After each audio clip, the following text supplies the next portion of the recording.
السلام عليكم. النهاردة عندنا خلاط جايلنا عشان نشوف العيب بتاعه ايه. شوف هنا الشفشق ده هو سبب عطل الخلاط. حطينا فيه مية بيخر وبينزل على هنا الخلاط على الموتور. العصير بينزل عليه بيسبب في ان الموتور يقفش وما يشتغلش.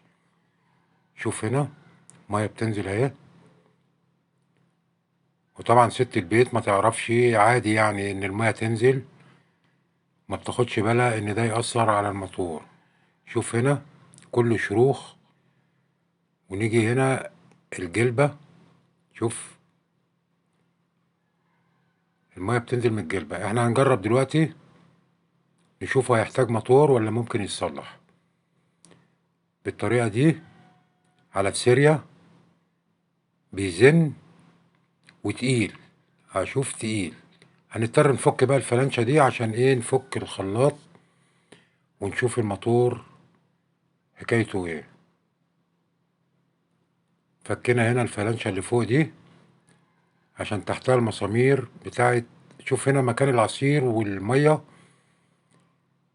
شوف الموتور هنا قافش. شوف هنا العصير بينزل مع مر الأيام بيقفش الموتور. هنفك بقى البودي اللي هو الجسم بتاع الخلاط على السريع كده. شوف الدنيا بايظة من جوه خالص، كل ده عصير. هنفك الكرتون دوت ونفصل السلوك بتاع سلك الفيشة عشان نطلع الموتور لوحده كده. احنا كده خلاص اهو كده فصلنا سلك الفيشة. هنفك بقى هنا ايه، المسمارين اللي ماسكين الموتور. شوف حتى المسامير مش عايز تطلع، بتطلع بالبنسة. الموتور طلع بالطريقة دي. في فرد سلك كده بدل ما نفكه من المفتاح بنقصه. في مسمارين هنا بقى ماسكين الوشين بتوع الموتور، هنفكهم اهم. طلعوا معانا. معلش اذا كانت التصوير بقى مش كويس عشان بنصور في الورشة. هنطلع بقى هنا الشربون، ترميلتين دول، ترميلة من الناحية دي وترميلة من الناحية التانية. كل شربون فيه سوستة زي ما احنا عارفين هيطلع. الشربون بتاعه طالع نضيف وكويس، بس المشكلة كلها في العمود قافش. طبعا احنا حطينا له مزيل صدى وعملنا كل المستحيلات انه يتحرك، مش عايز يتحرك. ده السبب اللي بيخلينا هنفك الموتور. شوف عمود مش عايز يتحرك خالص. هنحطه قدامكم دلوقتي، احنا بنديله دقيقتين كده عشان نطلع الوش بتاعه، عشان هو قافش من قدام. ده ظهر ده العمود من الخلف من ورا. اهو طلعناه. الوش ده كويس، انما الوش اللي قافش طالع اهو مع المبينة. هنجرب برضو، هنحط له مزيل.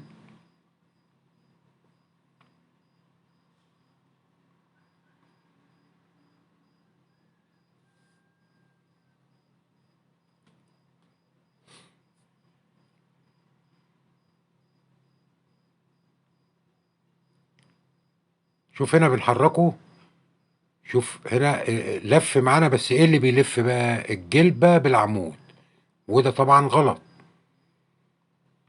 لازم العمود هو اللي يلف والجلبة ثابتة. شوف هنا الجلبة بتلف مع العمود. شوف وصلت لدرجة جبنا حاجة زي مية النار، فلاش، أي حاجة بتزيل الصدى أو العصير. وسيبناها شوية ونجرب برضو مفيش فايدة، الجلبة قافشة. بنديله دقتين هزة كده ممكن يتحرك، مفيش اهو. هنضطر بقى ايه، نقرص عليه قرصة جامدة كده اهو. طلعنا الجلبة، شوف الجلبة قافشة في العمود. هنجربها بالبنسة، بس خد بالك ممكن العمود يلف مع السلك اللي ملفوف عليه يتقطع كله. فالأسلم إن احنا هندق كام دقة كده عشان نفك الصدى منها.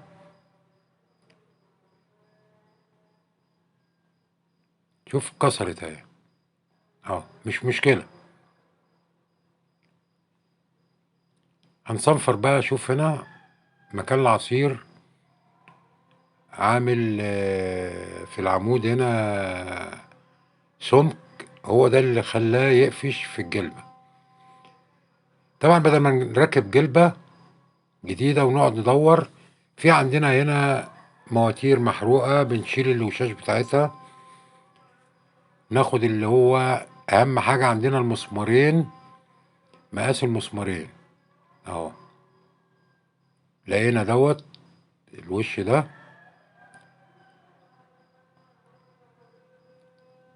أهم حاجة مقاس المسمارين يكونوا نفس مقاس المسمارين القدام، الوش القديم. طيب خلصنا كده، نقيس الجلبة، ممكن تطلع جلبة واسعة.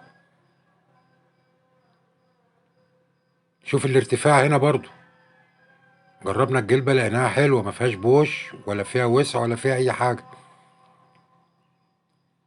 خلاص هنركبها. بص بقى هنا، هنصنفر الكولكتور، ويا ريت تكون صنفرة ميتة، يعني صنفرة بايظة.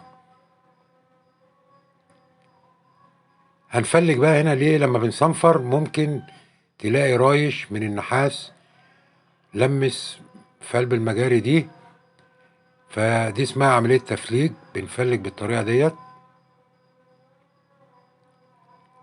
في موتور فيه 12 فتحة اسمها 12 ريجة، وفي موتور فيه 24 لامة. كل بلد وكل محافظة ليها بتسمي اسم، ريجة أو لامة. شوف هنا بقى حطينا العمود في الوش بتاعه، وهنركب الوش بقى اللي احنا ايه جبناه، وهنرجع كل حاجة زي ما كانت. وكل ده برضو على التجربة، ممكن تطلع المبينة بايظة اهو. لين معانا اهو. ولو لقيت اي فرق في العلو بتزود وردة من الورد اللي هي المرمية على الترابيزة قدامك دي، الحمرا دي. رجع المسامير اهو.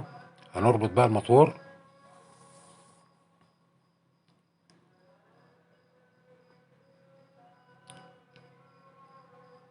هنرجع بقى الشربون مكانه.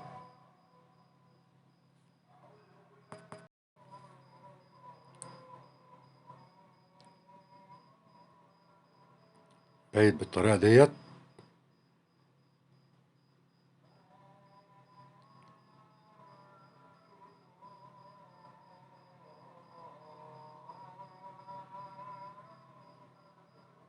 حطينا برضو الشربون الناحية التانية، نديله دقيقتين كده عشان يوزن نفسه.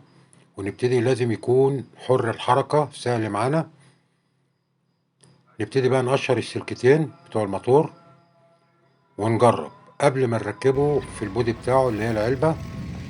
هنقيس على السيريا برضو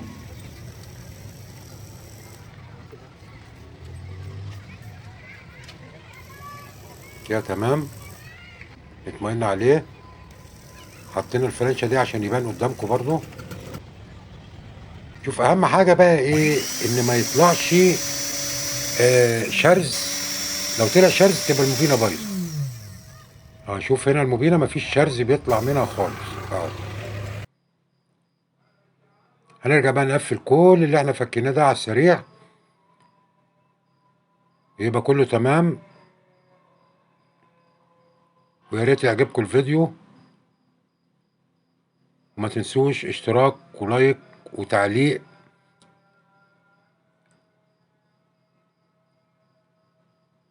ولو لقيتوا اي ملاحظات